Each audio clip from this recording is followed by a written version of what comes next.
मी अजितदादांना इथं बोलतो, मी अजितदादांना इथून आव्हान करतो, दादा तुमच्या जर धाडस असेल तर तुमच्या प्रचारासाठी भाजपचे एका माजी खासदाराला बोलवा. काय नाव त्यांचं? किरीट सोमय्याला तुमच्या प्रचारासाठी या बारामती लोकसभा मतदारसंघामध्ये तुम्ही बोलून दाखवा. अहो हे नेते आधी भांडतात आणि एकत्रित मांडी लावून तिथं बसतात. पवार साहेबांनी गेल्या 60 वर्षामध्ये विचारांनी तुम्हाला सोडलंय का? सोडलंय का? मग एक प्रामाणिक नेता अख्ख्या दिल्लीला जर गुडघ्यावर आणत असेल तर त्याच्याबरोबर राहण्याची जबाबदारी आपल्या सगळ्यांची आहे का नाही? अहो भाजपला असं वाटलं की पवार कुटुंबाला फोडलं की विषय संपला. अहो मला भाजपला सांगायचंय, तुम्ही पवार साहेबांना ओळखलंच नाही. पवार साहेबांचं कुटुंब फक्त पवार आडनावाचं नाही तर अख्ख्या महाराष्ट्रामध्ये राहणारी ही स्वाभिमानी जनता हे पवार साहेबांचं तिथे कुटुंब आहे. अहो पवार साहेबांवर रोज तिथे टार्गेट केलं जातं. रोज घरचे लोक टार्गेट करायला लागलेत, बाहेरचे लोक टार्गेट करतात. पण आज हे पवार साहेब 84 वयाचे असताना सुद्धा, तरुण असताना सुद्धा का या महाराष्ट्रात स्वाभिमानासाठी आणि महाराष्ट्रात धर्मासाठी का लढू शकतात माहितीये? त्याचं मुख्य कारण असं, नेते नाही राहिले तरी तुम्ही पवार साहेबांबरोबर राहिला, तुम्ही पवार साहेबांची ताकद आहे.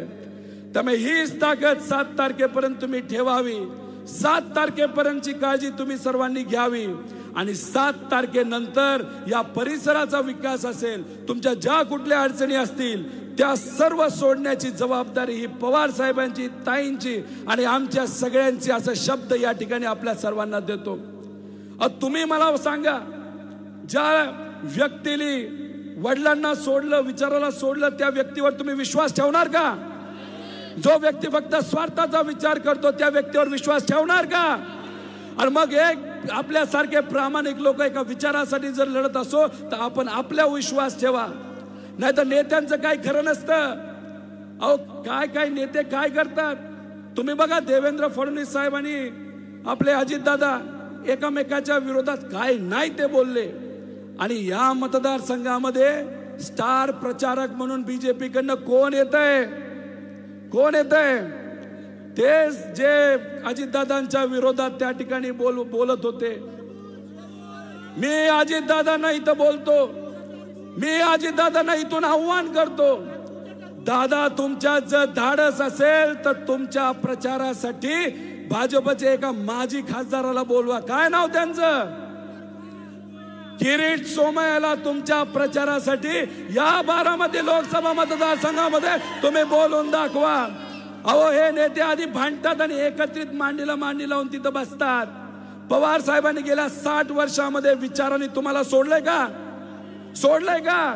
मग एक प्रामाणिक नेता अख्ख्या दिल्लीला जर गुडघ्यावर आणत असेल तर त्याच्याबरोबर राहण्याची जबाबदारी आपल्या सगळ्यांची आहे का नाही?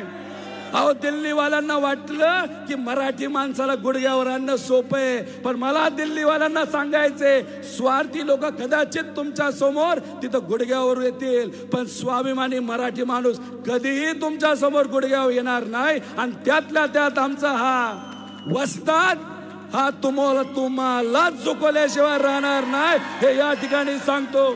त्यामुळे आपण सर्वजण या बाबतीतली काळजी घ्या. 7 तारीख ही महत्वाची आहे. लोकांमध्ये जावा. तुतारी वाजवणारा माणूस हे जे आपले चिन्ह आहे ते घराघरापर्यंत आपल्याला पोहोचवायचे. आणि उद्या कदाचित इथंच ती सभा होणार आहे ज्याच्यामध्ये भाजप आणि मित्र पक्षाचे उमेदवार आणि त्यांचे नेते इथं येणार आहेत. त्यामुळे ते नेते इथे येऊन काय बोलतील काय माहित, पण तुम्हा सर्वांना धमकी देतील, मी हे करेल, मी ते करेल, मी पाणी सोडणार नाही, मी हे नाही ते नाही. अहो काय नाही, ह्या फक्त धमक्या आहेत. पाण्यावर तुमचा अधिकार आहे, लाईटवर तुमचा अधिकार आहे, इथं असणाऱ्या जमिनीवर तुमचा अधिकार आहे, इथं असणाऱ्या जगण्यावर तुमचा अधिकार आहे.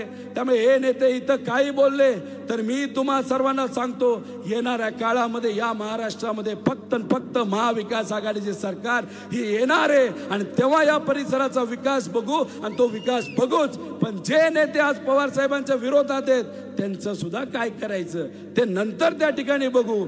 एवढंच या ठिकाणी आपल्या सर्वांना एवढंच सांगतो आणि थांबतो. जय हिंद, जय महाराष्ट्र, रामकृष्ण हरी. एवढा आवाज नाही चालणार, दिल्ली पर्यंत आवाज गेला पाहिजे. रामकृष्ण हरी.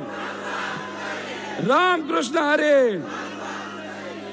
धन्यवाद.